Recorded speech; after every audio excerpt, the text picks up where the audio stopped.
ఆధ్యాత్మిక మిత్రులకు నమస్కారం.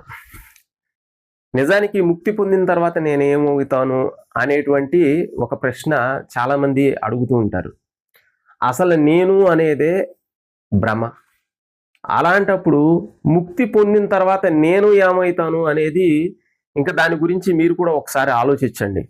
నేను ఇప్పుడు ఒక సముద్రంలోంచి ఒక బకెట్ నీళ్లు తీసుకొచ్చాం. బకెట్ నీళ్లు తీసుకొచ్చినప్పుడు అవి సపరేట్గా ఉన్నాయి. అంటే శరీరంలో మనం ఉన్నప్పుడు మనం సపరేట్గా ఉన్నాం. ఇప్పుడు ఈ బకెట్ నీళ్లు తీసుకెళ్ళి మళ్ళీ సముద్రంలో కలిపేసిన తర్వాత ఈ బకెట్ నీళ్ళకి ఎక్కడైనా అస్తిత్వం ఉందా? మళ్ళీ మీరు అదే బకెట్ నీళ్లు మళ్ళీ బయటికి తీయగలరా?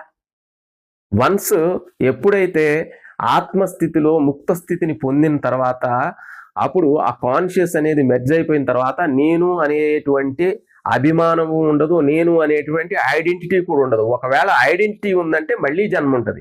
వాళ్ళు ముక్తులు అయినట్టుగా కాదు.